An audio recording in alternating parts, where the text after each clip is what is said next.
님 감사합니다. 우리들을 사랑하여 주시고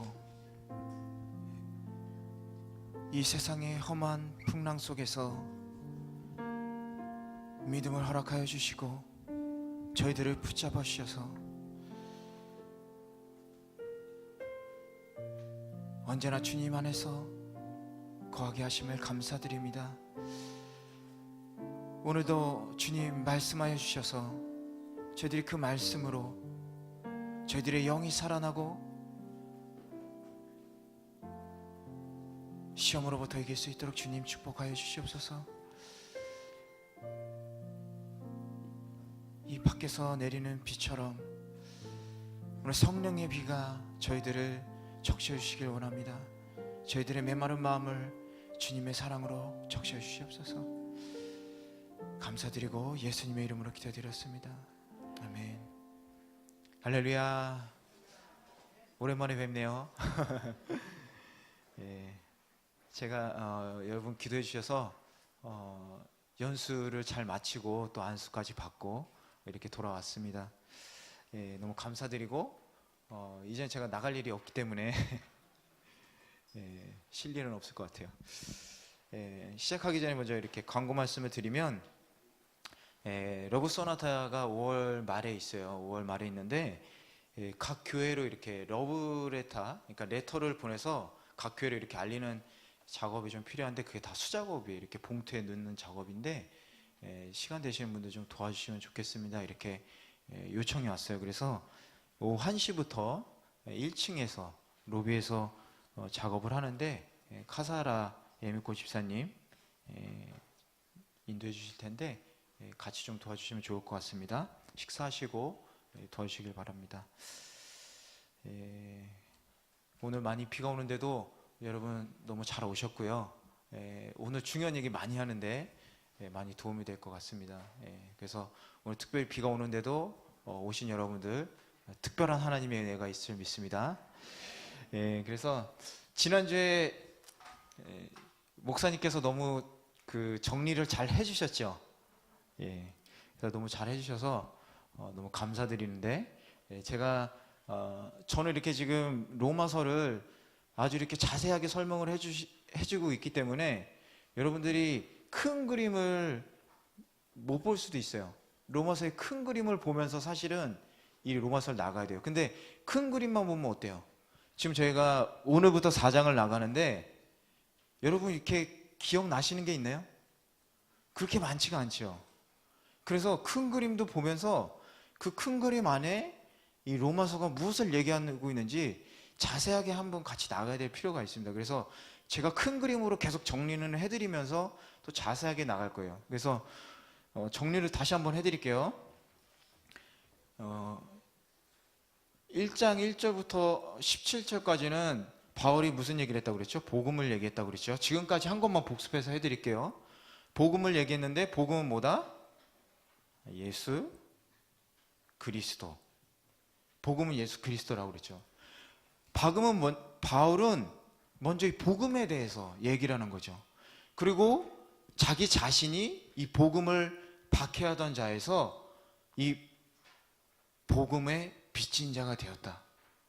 그리고 그 복음에는 하나님의 의가 나타났으니 믿음에서 믿음에 이르게 하시고, 그리고 뭐라고 했어요? 오직 의는 믿음으로 말미암아 살리라. 중요한 얘기를 했죠. 그리고서 하는 얘기가 뭐냐? 이 믿지 않는 자들에 대한 하나님의 심판이 있을 것이다. 그 진노의 심판이 있을 것인데 1장 18절에서 32절 좀 이들에게 진노하시냐? 첫 번째는 불경건이라고 그랬죠. 이 불경건은 누구에 대한 불경건이라고 그랬죠? 그죠? 그리고 또 하나는 불의다. 불의는 바로 사람들에 대한 불의. 그래서 이 믿지 않는 자들은 심판을 받을 것이다. 그런데 이거 가지고 하나님이 심판을 하시진 않는데 왜 그러냐? 이들에게 뭐가 있다? 양심이 있다고 그랬잖아요. 양심. 이게 나쁘다는 거 이 사람들이 알아요. 하나님이 계시다는 것도 알아요. 그런데도 불구하고 이 사람들이 왜요? 죄를 짓는다는 거죠. 그래서 하나님의 심판이 이를 것이다. 그런데 자, 그러면 이게 바로 중요한 얘기죠. 2장 1절부터 3장 20절까지 누구예요? 바로 유대인들이죠. 근데 유대인들인데 어떤 유대인들이냐? 지금 제가 로마서 얘기하는 겁니다. 로마서. 유대인들인데 어떤 유대인들이에요? 믿는 자들이에요. 믿는 유대인들이에요. 그리고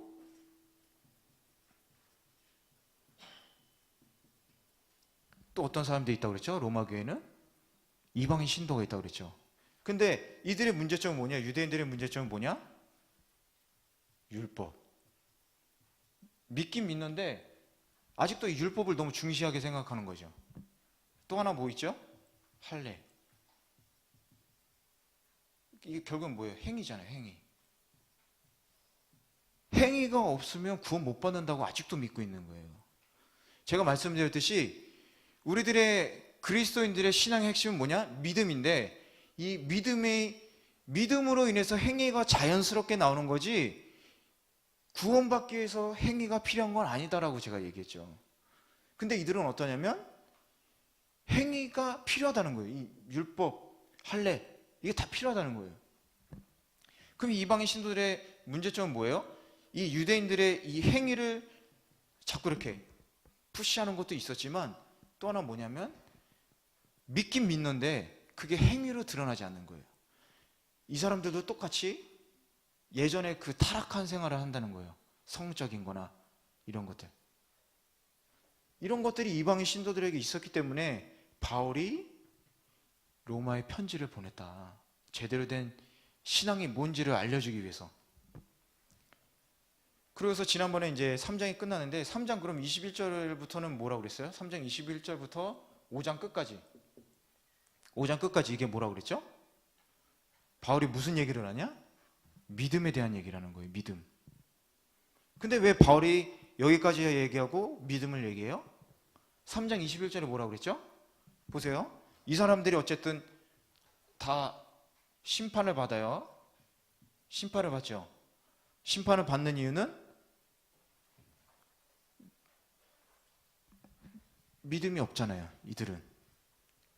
2장에서 얘기했죠. 2장 6절 보면 이들의 행위가 있지만 마음으로부터 행위가 아니라고 그랬잖아요. 다윗이 압살롬의 얘기를 그 시편 얘기를 했죠. 압살롬이 아버지 앞에서는 순종하고 아주 착한 아들처럼 하면서 계속 아버지 죽일 생각밖에 안 했잖아요. 이 유대인들이 그렇다는 얘기를 한 거잖아요. 율법. 내가 율법을 갖고 있으니까 지키고 있으니까 구원받을 거지? 할례 받았으니까 나는 당연히 구원받을 거지? 자꾸 이렇게 하니까 이들이 진정으로 마음에 하나님이 없었다는 거잖아요. 그렇죠? 그래서 오늘 이 자세한 얘기를 오늘 또 4장에서 들어가는데 어쨌든 이래서 너네들도 이 믿지 않는 자들과 다를 바가 없어. 바울이 얘기를 했어요. 그러면서 3장에서 2장에서 그런 이 행위에 대한 잘못된 걸 얘기하면서 3장에서 이 율법 할례에 대해서 얘기하고 근데 이 3장에서는 어떻게 얘기했냐 이렇게 유대인들이 반박할 거에 대한 것을 대화 형식으로 바울이 질문하고 답하고 막 이렇게 했었죠. 그러면서 이걸 니네들도 결국엔 다 죄인이다 그러면서 너네들도 심판을 받아야 되는데 그럼 우린 다 죽어야 되는데 하나님이 그래서 피할 길을 남겨주셨다. 그게 뭐냐 3장 21절에서 중요한 얘기 하잖아요. 이제는 율법 외에 하나님의 의가 나타났으니 이들이 믿고 있는 외에 하나님의 의가 나타났다. 그러니까 너네도 살 수 있어. 이 사람도 살 수 있어. 그런 거죠. 여러분 보세요. 3장 21절에서 율법 외에 하나님의 의가 나타났다. 의가 나타나.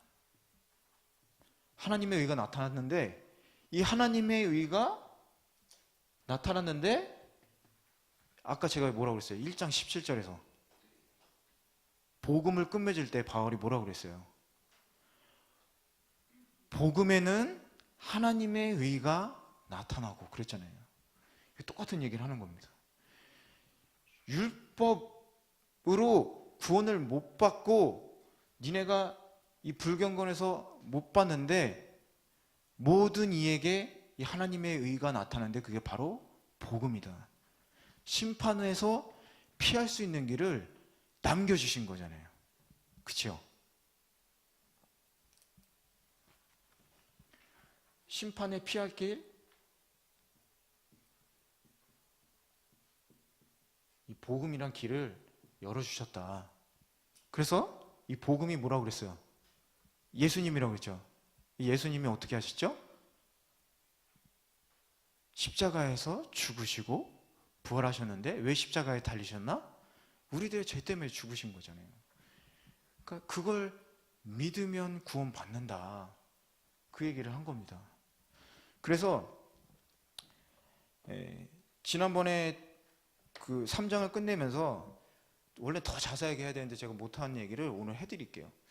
3장 24절을 한번 보겠습니다. 3장 24절을 보면 제가 읽어드릴게요. 천천히. 뭐라고 써있냐? 그리스도 예수 안에 있는 속량으로 말미암아, 이렇게 써있어요. 그리스도 예수 안에 있는 속량으로 말미암아 하나님의 은혜로 값없이 의롭다 하심을 얻은 자 되었다. 그리스도 예수로 말미암아 예수 안에 있는 속량으로 말미암아. 여러분, 속량이라는 말 아세요? 조금 어렵죠? 성경에 계속 속량 나오는데 어렵잖아요. 속량은 뭐고 구속은 뭐고 속죄는 뭐고 정신 하나도 없잖아요. 그렇죠? 그래서 제가 설명을 해드릴게요.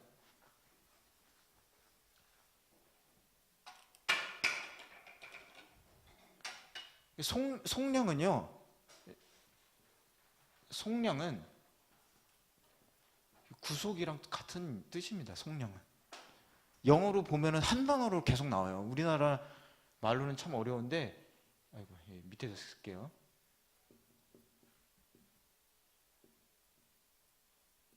리뎀프션이라고 하는데 제가 발음이 좀 안 좋지만 리뎀프션이라고 그래요. 구속했다. 근데 이 속량, 구속, 어쨌든 이 구속이, 이 리뎀션이 무슨 뜻이냐면요, 무언가로부터 해방되었다.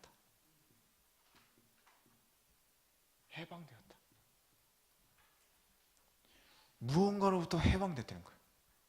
뭐로부터 해방되냐?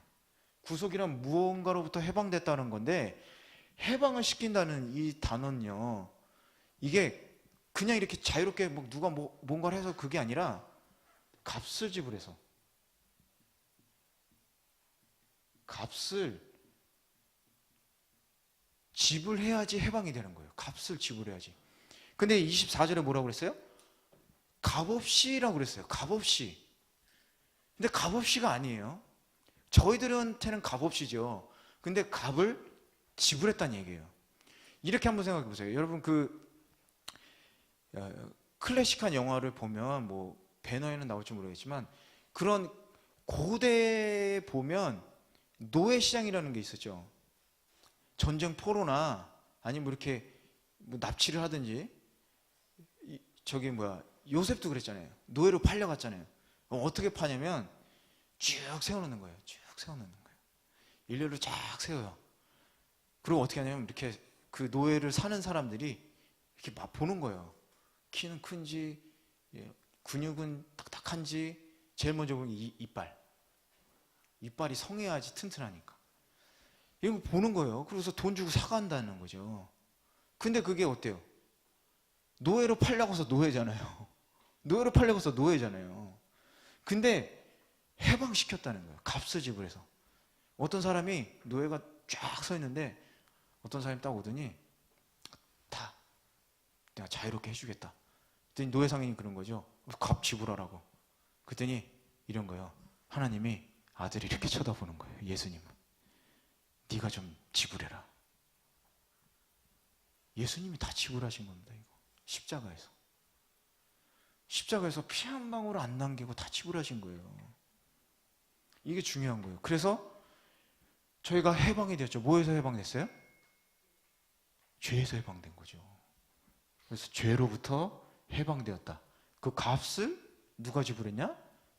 예수님께서 피 흘려서 지불하셨다는 거죠. 그게 바로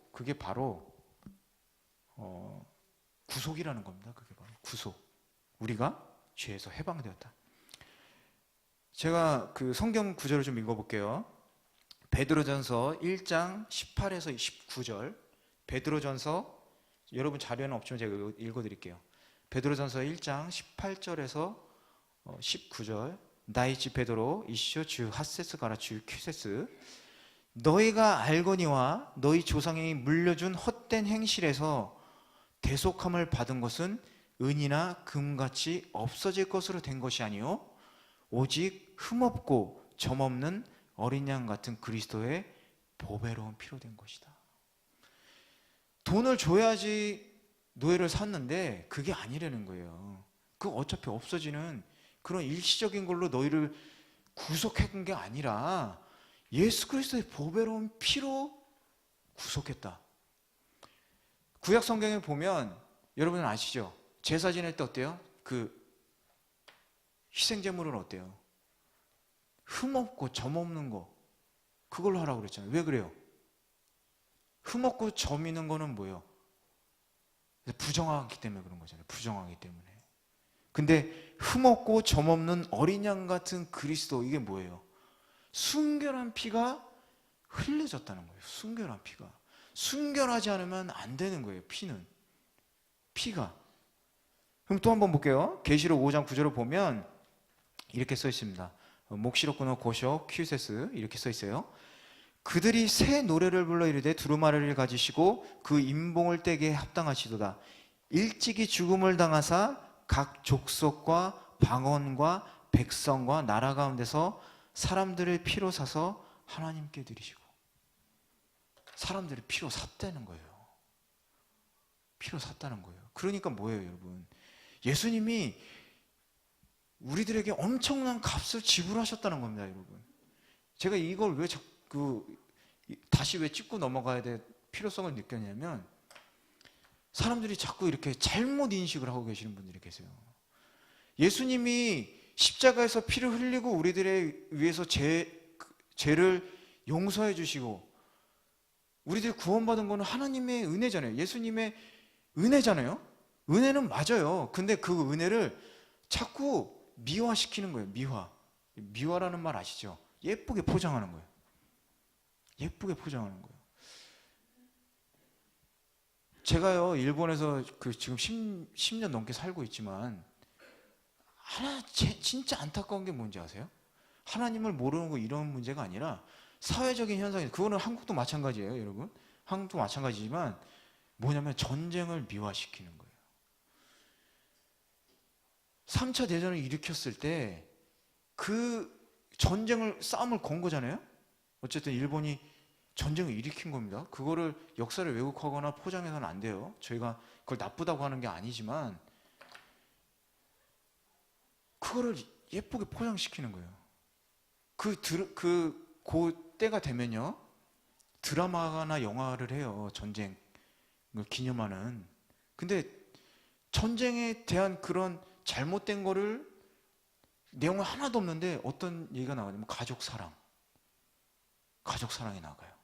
그리고 나라에 대한 충성. 그러면 어떻게 돼요? 그 전쟁을 일으킨 원인이나 그런 결과에 대한 나쁜 것을 반성하는 게 아니라, 이 전쟁이 있었지만 이 사랑이 있었구나. 물론 당연히 있었겠죠. 근데 전쟁이라는 게 그냥 사랑으로 인식이 되는 거예요. 무슨 얘기인지 아시나요? 전쟁은 있어서는 안 되잖아요. 근데 그게 하나 이렇게 사랑처럼 보이는 거예요. 전쟁에 있어서는 안 되는 본질, 왜곡되어서는 안 되는 본질을 자꾸 잊어버리게 되는 거예요. 근데 지금 우리들 크리스찬이 지금 이렇잖아요. 예수님의 십자가의 처절한 사랑 잊고 있다는 거예요. 잊고 있잖아요. 그러면서 자꾸 그러니까 어때요? 사고치잖아요. 저희들 같은 목회자들이 제일 먼저 사고치지만 자꾸 잊어버리니까 그래요. 저 대가, 저 엄청난 대가, 내가 저렇게 돼야 되는데. 여러분 그 패션 오브 크리스트라는 영화 보셨죠? 거기서 이렇게 채찍질 당하는 장면 보셨죠? 그거는 실제 그거에 반도 안 나왔을 거예요. 아마. 엄청나게 리얼한 영화였지만 더 심한 거죠. 근데 그 모습이 뭐냐? 우리가 당해야 될 고통을 다 예수님이 지셨다는 거예요. 근데 그거 보고 안 울 수가 없잖아요. 눈물을 안 흘릴 수가 없잖아요. 우린 고통도 안 당하고 지금 구원 받은 거예요. 얼마나 기쁘고 감사한 얘기입니까? 그렇죠? 그래서 우리가 구속되었다, 해방되었다는 얘기. 자꾸 잘못 들으면 뭔가 이렇게 탁 잡힌 것 같죠. 근데 그게 아니에요. 거꾸로 지금 우리는 해방된 거예요. 죄에서. 근데 또 하나 또 중요한 게 뭐냐면 우리 25절을 한번 볼게요. 3장, 로마서 3장 25절을 볼게요. 이걸 보면 이 예수를 하나님이 그의 피로써 믿음으로 말미암는 화목제물로 사였습니다. 이거 화목제물이라는 게 중요해요. 화목제물. 화목제물. 속죄함이라는 것은, 속죄한다는 것은 무언가를 보상하는 것. 지금 얘기한 듯이 보상이 필요한 거죠. 갚아줘야 된다는 거예요. 죄의 싹은 사망이기 때문에 예수님이 한번 죽었어야 되는 거예요. 그렇죠? 그 값을 갚아야 되기 때문에. 근데 그럼 화목제물은 또 뭔가, 여기도 중요한 의미가 있어서 바울이 얘기한 건데, 요한일서 4장 10절을 보면, 오늘 성경이 많은데 죄송합니다. 요한일서 4장 10절을 보면, 다이치 요한시오 주세스 보면, 사랑은 여기 있으니 우리가 하나님을 사랑한 것이 아니요 하나님이 우리를 사랑하사 우리 죄를 속하기 위하여 화목제물로 그 아들을 보내셨습니다. 그냥 사랑하셔서. 우리가 하나님을 사랑한 게 아니에요. 이것도 착각하면 안 돼요. 우리가 하나님을 사랑하고 있죠, 당연히. 하지만 그분이 먼저 우리를 사랑하셨다는 거예요. 우리를 사랑하셔서 이 노예된, 죄에 노예된 우리들을 해방시키기 위해서, 죄를 속하기 위해서 화목제물로 주셨다, 이 얘기를 하는 겁니다. 그럼 이 화목제물은 뭐냐? 화목제물 한번 볼게요. 이 화목제물을 보면 속죄제라는 게 여러분 아시죠? 많이 들어보셨죠? 근데 1년에 대속죄제라고 있어요. 모든 죄를, 모든 이스라엘 백성의 죄를 속죄하는. 그리고 뿐만 아니라 제사장 본인도 속죄를 하는 날이 있어요. 예, 그래서 그걸 제가 설명을 드리는데, 레위기 17장 11절을 보면, 레위기 17장 11절을 보면 이렇게 써 있습니다. 육체의 생명은 피해 있음이라. 육체의 생명은 피해 있음이라. 이것도 아주 중요한 단어죠. 죄의 삭은 사망이니까 갚아야 되는데, 물론 사망이니까 살리려면 죽어야 되는데, 이 얘기예요. 육체의 생명은 피해 있다. 피를 흘려야 된다는 거예요. 피를 흘려야 된다는 겁니다. 그래서 이 피를 너희에게 주어 제단에 뿌려 너희의 생명을 위하여 속죄하게 하였느니 생명이 피해 있으므로 피가 죄를 속하느니라. 그래서 대속죄제 때 제사장이 이 염소의 피를 가지고 속죄소라는 곳에 피를 이렇게 뿌리는 거예요. 위에서 뿌리고 또 앞에다 뿌리고. 그래서 이 속죄와 구속의 관계, 다시 설명을 드리자면, 천천히 설명드릴게요.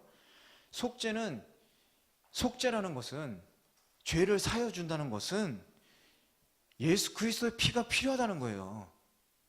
죄를 사하기 위해서는 예수 그리스도의 피가 필요하다는 거예요. 구약 시대에 우리들의 죄를 사하기 위해서 염소 잡아서 피를 흘린 것처럼 예수님의 피가 필요하다는 거예요.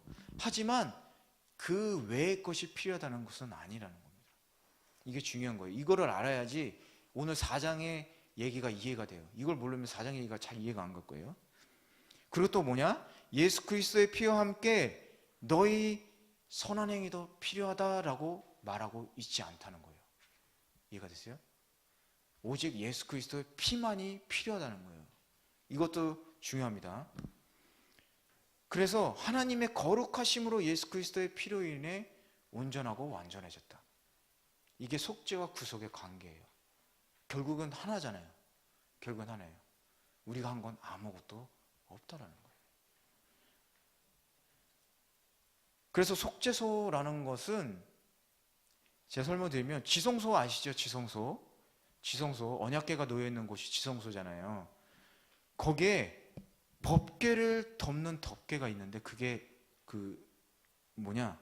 시온자라고도 얘기를 하는데, 그게 이제 속죄소에 이렇게 덮개로 돼 있어요.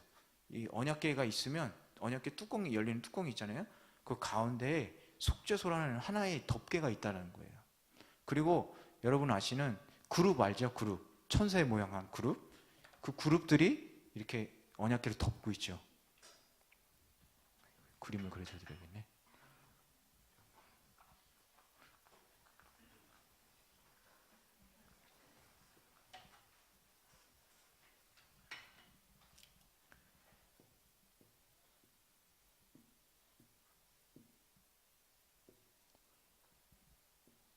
여기 이제 휘장이 있겠죠.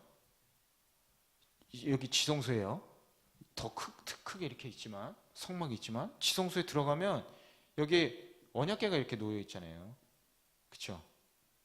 언약궤가 이렇게 놓여 있잖아요. 이 언약궤가 있는데, 여기에 이제 그룹이라고, 그 천사들이 여기 둘이 이렇게 그룹으로 된 동상이 이렇게 날개로 이렇게 덮여져 있다. 뭐 어떤 거는 그림이 뭐 다를 수도 있어요. 네. 이렇게 두 날개로 이렇게 언약궤를 감싸고 있는 거예요, 천사들이. 근데 이 가운데에 이 속죄소라는 게 있는 거예요. 속죄소가. 여기에 그 염소 피를 제사장이 위에서도 뿌리고 앞에도 뿌리고 이렇게 한다는 겁니다. 그래서 대제사장이 1년에 한 번 대속죄일에 이걸 항하는 거죠. 지성소에 들어가서, 그리고 자기 죄뿐만이 아니라 모든 이스라엘 백성의 죄를 용서해 주십시오, 이렇게 하는 거예요. 그래서 그 피를 뿌리는 거죠. 그래서 이스라엘의 죄를 속죄했는데, 이건 바로 예수님이 우리 온 인류를 대신해서 속죄할 것을 예표하는 거였었어요, 구약 시대에. 예. 그래서 화목제물은,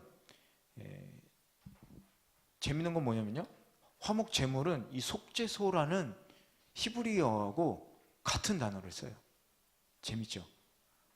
속죄소라는 것은. 그래서 속죄소라는 건 뭐냐? 화목제물은 뭐냐? 속죄함과 그리고 만족시킴을 뜻하는 뜻이에요. 그런 뜻이 있어요. 화목제물이라는 것은 속죄한다는 뜻이 있고, 그 다음에 만족시킨다는 뜻이 있어요.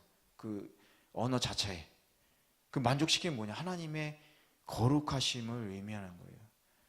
그래서 이건 좀 설명이 필요한데, PPT가 있을 거예요. 오늘 이거를 히브리서 10장 1절부터 10절을 우리 한번 같이 읽겠습니다. 의미를 한번 이렇게 의미하면서 한번 읽어보세요.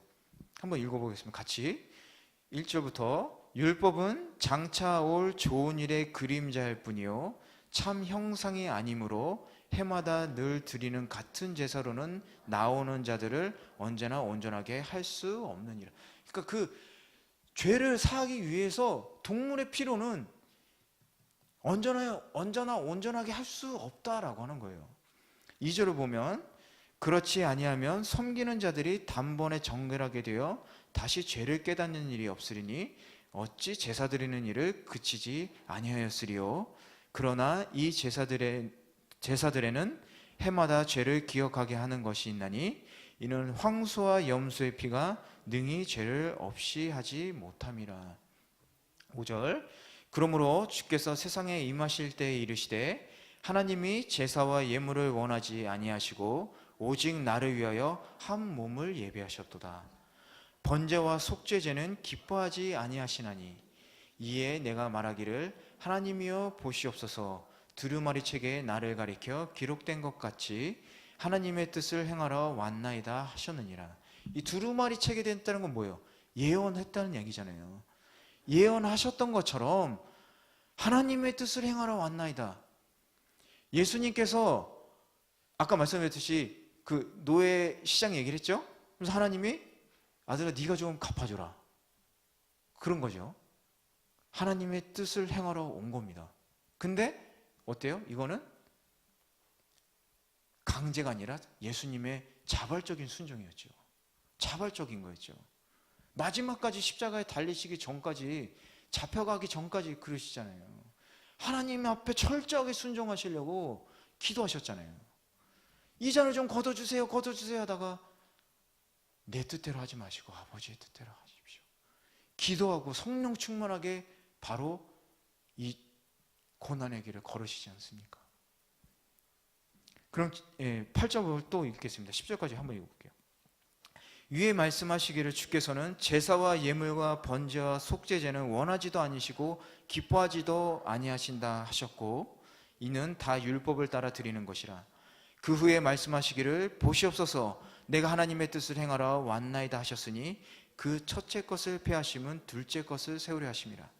이 뜻을 따라 예수 그리스도의 몸을 단번에 들이심으로 말미암아 우리가 거룩함을 얻었다. 이해가 되십니까? 왜 하나님이 예물과 번제와 속죄제 왜 이걸 원하지 않으셨겠어요? 그 전절에 나오듯이 그냥 다 행위로 되니까, 그냥 다 행함이 돼버리는 거예요. 다 지어졌네. 행함이 돼버리니까. 그런데 그걸 하나님이 좋아하시겠어요? 우리가 진정으로 하나님 앞에 뭔가 이렇게 드리는 게 아니라 내가 죄를 하나님 정말 죄송합니다 용서해 주세요 이게 아니라 에휴 죄 졌으니까 빨리 그 염소 한 마리 끌고 가서 용서받아야지. 이러니까 어때요? 그걸 보신 하나님이 기뻐하시겠냐 이거예요. 그래서 3장 할 때 제가 설명드렸잖아요. 그 당근 얘기 했잖아요. 당근 얘기 계속 하잖아요. 너는 널 위해서 그거 제사 드리는 거 아니야. 그러니까 무슨 얘기예요? 자기 죄를 용서해 주세요라고 갖고 가던 그 염소가 이제는 점점 이제 내가 이런 거 갖고 왔으니까 용서해 주시겠지 이렇게 된다는 거예요. 안타깝죠. 그래서 하나님의 뜻을 행하기 위해서 예수님이 하나님이 기뻐하시지 않으시니까. 근데 이 아들 예수님은 어떻게 해요? 하나님이 기뻐하시는 일을 하려고 마음을 먹은 거죠. 기쁘시게 해드리기 위해서. 그래서 예수님으로 인해서 하나님의 거룩함이 나타나셨잖아요. 하나님의 의가 나타나셨으니까 그 거룩함이 나타나셨잖아요. 그로 인해서 어떻게 했어요? 그 아들 예수도 그 거룩함이 나타난 거죠. 그리고 또 어때요? 그 예수님의 그 행함으로 인해서 우리도 거룩함을 입었다고 지금 써있지 않습니까? 우리도 거룩함을 얻었노라 이렇게 된 거죠. 얼마나 감사합니까? 그래서 화목 제물로 예수님이 드려졌다라는 얘기를 하는 겁니다. 그래서 참고로 제가 뒤에 조금 더 읽어드릴게요. 히브리서 너무 은혜가 돼서 제가 좀 더 읽어드리겠습니다. 그래서 히브리서 10장 13절부터 보면은 이렇게 써 있어요. 그 후에 자기 원수들을 자기 발등상이 되게 하실 때까지 기다리시나니 그가 거룩하게 된 자들을 한 번의 제사로 영원히 온전한, 한 번의 제사로 매년 드리던 그런 제사가 아니라 매번 절기 때마다 그런 드리는 제사가 아니라 단 한 번으로. 그러니까 저희는 얼마나 지금 편하게 신앙생활을 하는 거예요. 그걸로 영원토록 온전하게 해주셨다.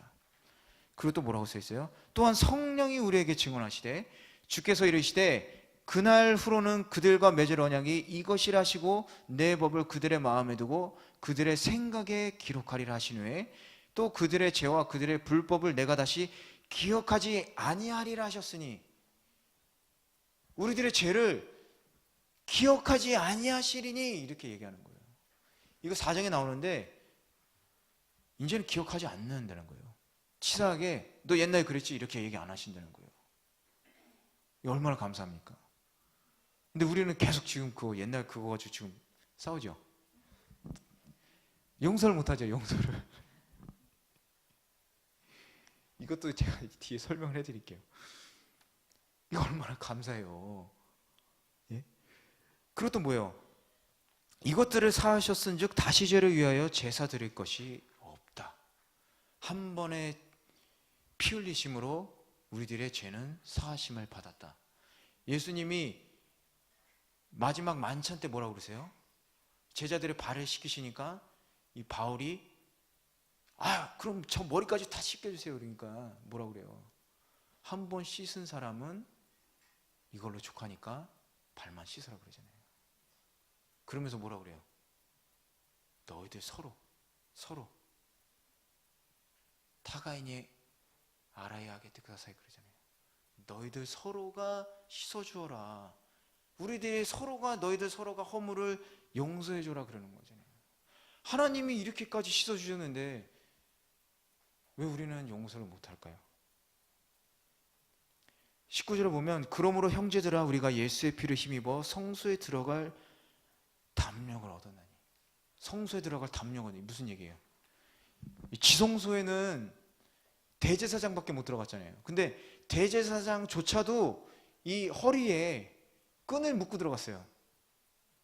온전하게 정말 이 사람이 너무 부정하면 이제 들어갔는데 죽는 거예요. 그냥 부정함으로 죽는 거예요. 하나라도 제대로 지키지 않고 들어가거나 그러면 죽는 거예요. 그럼 어떻게 해요? 시체 못 꺼내니까 밧줄 당겨가지고 시체 꺼내는 거잖아요. 얼마나 떨리겠어요. 그죠? 이거 죽을까 하고 들어가는 거예요. 근데 뭐라고 그래요? 성소에 들어갈 담력을 얻었다고 그랬어요. 예수님이 십자가에서 돌아가셨을 때 어땠어요? 성경에 써있잖아요. 휘장이 위에서부터 아래로 다 찢어졌다고 그랬잖아요. 들어오라고. 이제 들어와. 그러면 들어와. 괜찮아, 들어와. 그리고 이 성막은 뭐예요? 예수님이시잖아요. 예수님이 살과 피가 다 지키신 것처럼. 그래서 우리가 그 안에 들어갈 수 있게 된 거잖아요. 여기도 써 있을 거예요, 아마. 20절. 그 길은 우리를 위하여 휘장 가운데로 열어놓으신 새로운 살 길이요 휘장하고 그의 육체라고 그러잖아요. 예수님이 십자가에서 채찍으로, 그리고 십자가에서 피를 흘리시고 채찍으로 찢기셨기 때문에 우리가 예수님 안에 들어갈 수 있게 됐잖아요. 구원받았기 때문에. 그것처럼 우리가 하나님 앞에 나아갈 수 있게 휘장이 찢겼다. 얼마나 감사한 거예요. 그렇죠? 그렇기 때문에 제가 이걸 왜 다시 설명드렸냐면 이건 너무 중요한 부분이고 4장하고 연결되기 때문에 그래요. 말씀드렸듯이 3장 20절까지는 죄에 대해서 계속 얘기를 하지만 3장 21절부터는 믿음에 관해서 얘기를 한다는 거예요. 그래서 그 믿음이 이 예수님의 구속하심, 화목제물로 드려주신 이 예수님을 통해서 이루어진다는 걸 바울이 얘기하기 때문에 이 3장 21절부터도 저희들이 잊으면 안 돼요. 그래서 이제 4장에 들어갈 텐데 4장은 뭐냐? 4장에서 5장까지 믿음인데 어떻게 의롭게 되느냐? 간단합니다. 믿음으로 의롭게 된다는 거죠. 믿음으로 의롭게 된다. 그래서 4장을 보면 이거 제가 정리한 게 있는데 이거는 그냥 시간상 넘어가도록 하겠습니다. 그래서 바로 4장 1절을 볼게요. 4장 1절. 4장 1절을 보면 어떻게 써 있나? 4장 1절 우리 한번 볼까요? 4장 1절 뭐라고 써 있나? 우리 한번 읽어보겠습니다. 4장 1절. 필요 없죠. 그런즉 육신으로 우리 조상인 아브라함이 무엇을 얻었다 하리요? 라고 써 있어요. 우리 조상인 아브라함이 무엇을 얻었다 하리요? 예수님의 그 십자가의 대속, 구속하심 그걸 얘기하면서 바울이 참 똑똑한 사람이에요. 그렇죠? 안 써도 되겠다. 이렇게 얘기하는 거예요. 3장에서는 이렇게 얘기한다고 해서 대화 형식이라고 그랬죠. 질문, 논쟁하는 방식이라고 얘기를 했잖아요. 분명히 내가 이렇게 얘기하면 얘네가 이 유대인들이 질문하겠지. 아니 그럼 너 율법이 얘기했잖아요. 3장 처음부터. 아니 그럼 뭐 율법이 필요 없다는 거야? 아니 율법이 필요 없다는 게 아니에요. 그런 행함이 중요하다는 얘기를 하는 게 아니에요. 이런 식으로 계속 대화 형식으로 주거니 받거니 주거니 바울이 그걸 하잖아요. 4장부터 뭐라고 하냐면 이제는 증인을 세우는 거예요. 증인을 세우는 거예요. 그 증인이 누구냐? 우리의 조상인 아브라함, 믿음의 조상이죠. 그리고 또 한 명 누구냐? 두 명을 세우는데 누구냐? 다윗을 세우는 거예요. 다윗. 6절을 보면 다윗이 나오는데 다윗을 세우는 거예요. 법적으로 증인의 효력이 생기려면 2명 이상인 거 여러분 아시죠? 1명 가지고 안 돼요. 2명 이상이에요. 2명 나왔잖아요. 그죠? 그래서 아브라함을 세우는 거예요. 아브라함. 유대인들이 가장 존경하는 조상 아브라함을 세우는데, 아브라함이 무엇을 얻었다리요? 무엇을 얻었다리요? 이렇게 써 있어요. 아브라함이 얻은 게 없다는 얘기를 지금 하려고 지금 얘기하는 겁니다. 2절을 보면 아실 거예요. 2절을 볼게요. 2절 한번 읽겠습니다. 만일 아브라함이 행위로서 의롭다 하심을 받았으면 자랑할 것이 있으려니와 하나님 앞에서는 없느니라. 무엇을 얻었다리요? 무엇을 얻었다리요? 아브라함이 행위로서 의롭다 하심을 받았으면, 행위는 뭐예요? 아브라함이 행위는 뭐예요? 순종이잖아요. 순종. 네 아들 이삭을 바쳐 그러니까 바쳤잖아요. 순종이잖아요. 그렇죠? 근데 이게 의롭다면, 순종해서 이게 의롭다면 어떻게 돼요? 하나의 지금 가설을 한번 세볼게요.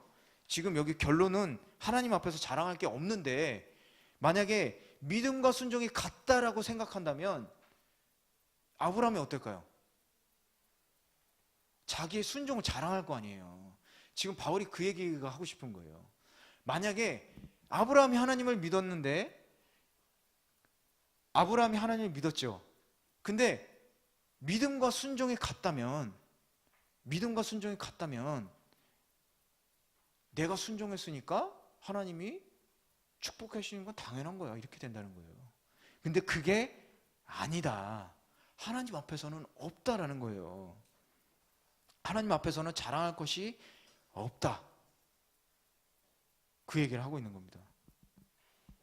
그래서 3절을 보면 성경이 무엇을 말하느냐? 아브라함이 하나님을 믿음에 그것이 그에게 의로 여겨진 바 되었느니라. 의로 여겨진 바 되었느니라.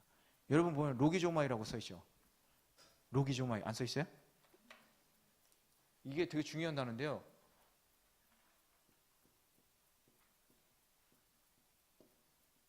이거는 이 로기조마이는 헬라어입니다. 헬라어로 로기조마이라고 하는데, 뭐 간주하다라는 뜻이에요.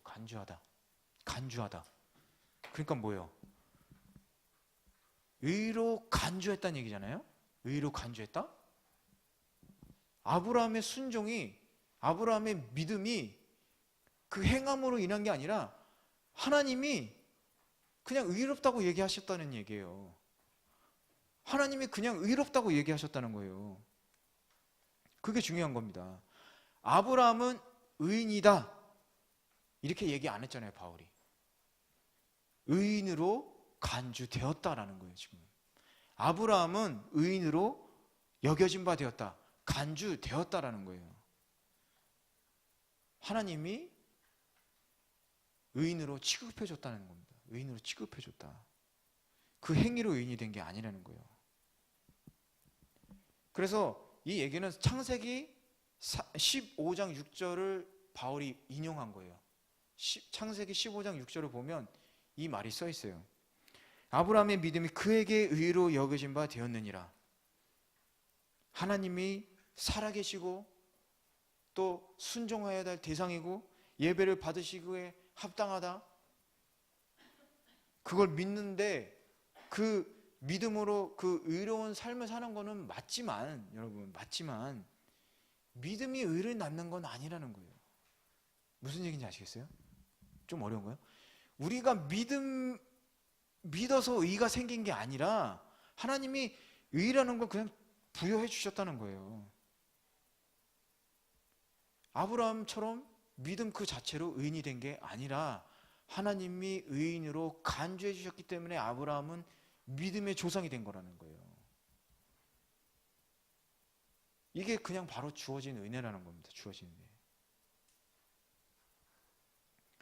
그래서 그냥 아브라함은 의인이다 그러면 그건 완전히 뭐 아브라함의 믿음과 뭐 순종과 뭐 그런 걸로 의인이 된 것 같잖아요. 그렇죠? 근데 그게 아니라는 얘기를 지금 하고 있는 거예요. 더글라스 무라는 학자는 이렇게 얘기합니다. 창세기 15장 6절과 같은 문법 구조로 쓰인 다른 절들을 비교하면 아브라함의 믿음을 의롭다고 여기는 것은 본질적으로 그에게 없는 의를 그에게 돌리는 것이다. 그러니까 그한테는 의의가 없는데 그 의의를 돌리고 있다라는 식으로 얘기를 한다는 거죠. 아브라함 자신은 의롭지도 완벽하지도 않았지만 하나님은 마치 그런 것처럼 대하셨다는 거예요. 아시겠어요? 왜 아브라함한테 그 많은 축복을 주시고 은혜를 주셨, 그거는 아브라함이 순종하고 그게 아니라는 거예요. 넌 의롭다고 내가 해줄 테니까, 그 얘기입니다. 그래서 이거 자세히 지금부터 들어갈 텐데, 그래서 뭐라고 그래요? 바울이 지금 4절을 볼게요. 4절 한번 같이 읽어볼게요. 일하는 자에게는 그 삭시 은혜로 여겨지지 아니하고 보수로 여겨지군요. 조금 이해가 가시나요? 4절 보면 조금 이해가 가시나요? 하나님께서 주시는 의라는 건 행위에 대한 공로가 아니라는 거예요. 은혜로 주어진다. 예를 들어서 이런 거죠. 포도원 주인이 어떤 포도원에서 일을 시키기 위해서 노동자를 불러왔어요. 근데 노동자한테 그 임금을 지불할 그게 있죠. 책임이 있잖아요. 근데 만약에 그걸 안 줬어. 임금을 안 줬어요. 일만 시켰어요. 그럼 어때요? 당연히 돈 달라고 요구를 하겠죠. 그렇죠? 그리고 그 어때요? 포도원 주인은 빚이 진 거잖아요. 그렇다는 거예요. 우리가 그렇게 했다고 해서 우리가 하나님한테 요구할 권리가 없다라는 거예요.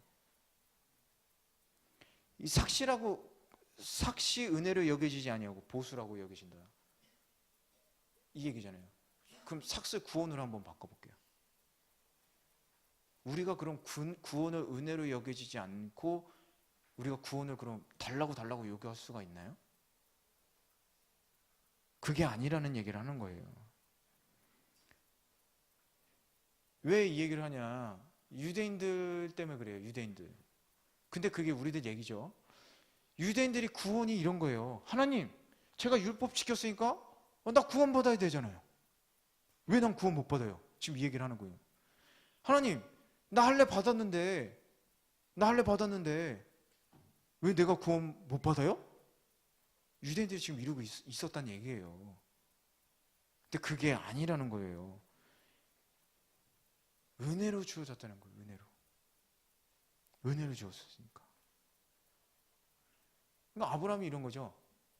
내가 순종했으니까 나에게 하늘과 같은 별과 같은 축복을 허락해 주세요. 하나님, 내가 왜? 이럴 수 있다는 얘기입니다. 근데 우리들 신앙생활이 어때요? 우리들 신앙생활이 지금 그렇잖아요. 하나님 왜요? 난 왜? 쟤는 왜? 난 왜로 가다가 점점 이렇게 바깥으로 나가잖아요. 난 이렇게 했는데 쟤는 그것도 안 했는데 잘 먹고 잘 살고 왜요? 그렇게 생각할 수 있다는 거잖아요. 우리 신앙생활도 그렇게 되고 있다는 거죠.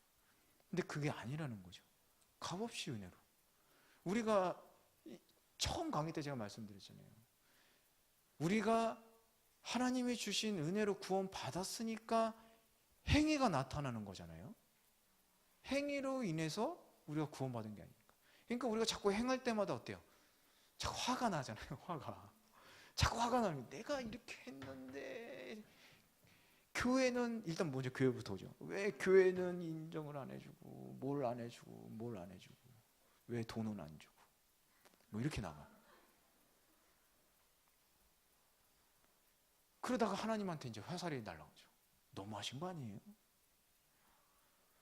그게 아니라는 거예요. 여러분, 제가 새벽기도 나오신 분들은 알겠지만 제가 은혜에 대해서 설명을 할 때 이런 얘기를 한 적이 있습니다. 은혜는 뭐냐? 우리가 은혜, 축복 그러면 자꾸 이렇게 막 돈, 자꾸 이렇게 생각나죠. 저도 처음엔 그랬어요. 그게 아니라는 거죠. 우리가 이 세상에서 살아가는데 고통이 따를 수밖에 없어요. 동반되잖아요. 근데 왜 고통이 동반되냐? 그건 왜냐면 타락한 세상에 살고 있으니까 어쩔 수가 없는 거예요.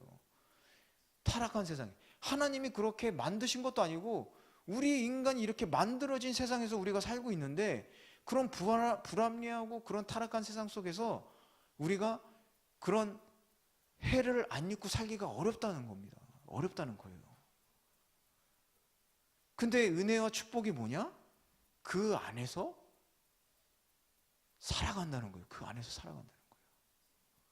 그 안에서 살아간다는 거예요. 그게 은혜고 축복이라는 거예요. 그럴 때 하나님이 예뻐서 뭔가 더 주실 수 있다는 거예요. 그게 물질적인 걸 수도 있고, 다른 뭐 도움일 수도 있고, 자식에 대한 축복일 수도 있고, 많은 방법으로 하나님이 더 많은 것을 축복을 해주신다는 겁니다. 생각을 해보세요, 여러분. 이런 걸 한번 생각해 보세요. 지난번에 그 목사님이 설교 도중에 말 얘기도 했지만, 지나가다가 누가 파는 함장이 뚝 떨어져가지고 팔이 똑 부러졌어요. 막 살려달라고 그러는데 아무도 없어요. 근데 얼마 뒤에 한참 뒤에 이렇게 구조돼서 보니까 바깥이 쑥대밭이 되니 위에 전쟁이 있었던 거지, 한 번. 그게 은혜라는 거예요. 은혜라는 거예요. 살았잖아요. 우리가 이 험한 세상 속에서 살아간다는 거예요. 은혜 받고. 근데 어때요? 전쟁통에서도 우리는 평안이 있다. 왜요? 여기에 성령 하나님이 계시잖아요. 얼마나 감사한 일이에요. 얼마나 감사한 일이에요. 그게 바로 은혜라는 겁니다. 은혜. 그렇기 때문에 하나님은 우리들에게 빚진 게 없으시다. 우리가 빚을 졌죠. 그래서 5절까지만 해야 되겠네요. 시간상 5절까지만 해보겠는데 한번 5절 읽어보겠습니다. 이를 아니할지라도 경건하지 아니한 자를 의롭다 하시는 이를 믿는 자에게는 그의 믿음을 의로 여기시느니. 그러니까 믿음은 순종과 같다라는 건 말이 안 된다는 거예요. 얘기했듯이. 그래서 믿음이 이렇게 이루어졌다. 여러분 그 자료에 써 있듯이 한 종류의 믿음이 끝나고 다른 종류의 믿음이 시작되었다. 한 종류의 믿음은 뭐냐? 바로 율법을 지킴으로 우리는 구원받는다. 할례 받았으니까 우리는 구원받는다. 그런 잘못된 믿음이 아니라, 그런 행함이 아니라 경건하지 아니한 자를 의롭다 하시는 이를 믿는 자에게 주어지는 믿음. 이게 바로 다른 새로운 믿음이라는 거예요. 그래서 구원받은 사람은 일하지 않는다. 일을 아니할지라도. 이것은 구원을 받는 사람이 율법을 무시한다는 의미가 아니라 다만 순종을 구원의 방편으로 더 이상 신뢰하지 않는다는 거예요. 무슨 얘기냐면 그리스도인이라는 것은 순종을 계속하면서 살아야 되잖아요. 아닌가요? 여러분 왜 순종하세요? 순종하라고 그러니까 순종하세요? 목사님이 순종하세요 그러니까 순종하세요? 아니잖아요. 그게 아니잖아요. 그거랑 마찬가지로 구원받기 위해서 순종하는 게 아니라는 거예요. 그러니까 일을 아니할지라도 순종도 구원의 방편이 돼서는 안 된다, 이 얘기를 하는 겁니다. 아브라함이 하나님을 온전히 믿었지 순종하면 뭔가 되겠지 이런 생각을 했다는 건 아니에요. 구원받은 사람은 불의한 자를 의롭게 하시는 하나님을 믿는다. 그리스도인은 자신의 노력과는 상관없이 하나님께 구원이 있다는 것을 믿는 게 그리스도인이라는 거예요. 구원의 길을 우리가 막 개척해 나가는 게 아니라는 거예요. 구원의 길을. 근데 이건 좀 설명을 하겠지만, 근데 그럼에도 불구하고 우리가 자꾸 구원은 받았죠. 여러분 다 구원 받으셨죠? 근데 이 신앙하고 자꾸 구원하고 자꾸 동떨어지게 생각을 하는 거예요. 자꾸 동떨어지게.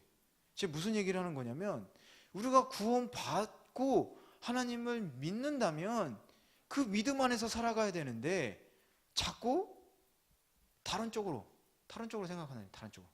그 다른 쪽이 뭐예요? 우리가 믿는 거는 단지 하나님이라는 한 분밖에 없어야 되는데 자꾸 다른 것을 믿기 시작한다는 거예요. 믿음은 뭐예요? 신뢰한다는 거잖아요. 그렇죠? 신뢰가 바탕이 돼야 되잖아요.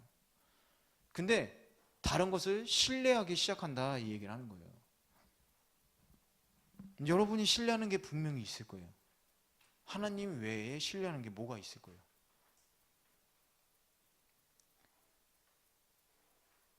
좀 더 구체적으로 얘기하면 이렇게 해요. 하나님이 계시고 우리는 하나님은 사랑하고 하나님은 거룩하시고 아주 전능하시고 그 하나님을 믿어요. 그리고 또 성경은 하나님의 거룩하신 말씀이고요.